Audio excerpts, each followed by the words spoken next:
ငွေချင်းများအလုံးမင်္ဂလာပါဆော့ဆော့စားမဲ့ချက်မဲ့ဘလော့မှာကြိုးဆိုပါရယ်အရန်ကိုထောင်းစားချင်နေတဲ့ငချောက်ကင်မွန်းချင်ရွက်ထောင်းလေးကိုအိမ်မှာထောင်းစားဖြစ်ပါတယ်တငယ်ချင်းတို့လည်းလိုက်ပြီးတော့ထောင်းစားကြည့်ပါအရန်ကိုစားကောင်းတဲ့ကင်မွန်းချင်ရွက်ငချောက်ထောင်းလေးပါပါဝင်ပစ္စည်းတွေကတော့ငရုတ်သီးစိန်ချက်သွန်ဖြူနီလော်ပြီးသားကင်မွန်းချင်ရွက်ငချောက်ငရုတ်သီးချက်မုံနဲ့စားချုံမုံတူပဲဖြစ်ပါတယ်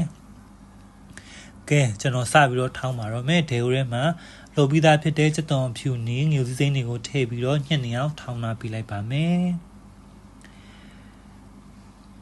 ပြီးရင်တော့ကင်မွန်းချင်ရွက်ကိုလည်းထည့်ကညှက်နေအောင်ထောင်းလာပြီးလိုက်မယ်ကင်မွန်းချင်ရွက်လေးတွေညှက်ပြီးဆိုလို့ရှိရင်တော့နံမင်းလေးပါထည့်ပြီးတော့အနက်မမွေးလေးထွက်လာတဲ့အထိကိုဆက်ထောင်းပေးလိုက်ပါမယ်နောက်ဆုံးမှာတော့အရသာရဲ့အကြီးကဖြစ်တဲ့ငချောက်လေးတွေကိုထည့်မယ်ငချောက်ကကင်မွန်းချင်ရွက်နဲ့တမတ်သွားအောင်ထောင်းပေးလိုက်မယ်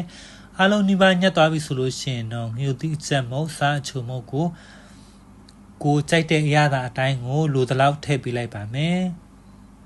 အရသာကြီးအားလုံးတမတ်သွားရင်တော့နောက်တစ်ချိန်ထပ်ထောင်းပေးလိုက်ပါမယ်ဒါဆိုလို့ရှိရင်တော့ချင်းချင်းဆက်ဆက်လေးငချောက်ရတာမွေးလေးပါတယ်ငချောက်ကင်မွန်းချင်ရွက်ဆက်ထောင်းလေးရပါပြီနော်ဒီအထောင်းဗီဒီယိုလေးကိုလည်းသဘောကျရင် like and follow လေး share လေးလုပ်ပြီးဖို့ရမမေ့ပါနဲ့နော်တကယ်ချင်းများအားလုံးကိုကျေးဇူးများကြီးတင်ပါတယ်အားလုံးကိုတတ်တာပါနောက်အထောင်းဗီဒီယိုလေးတွေမှာလည်းပြန်လည်ပြီးတော့ဆုံတွေ့ကြပါအောင်မယ်ကျေးဇူးများကြီးတင်ပါတယ်ခင်ဗျ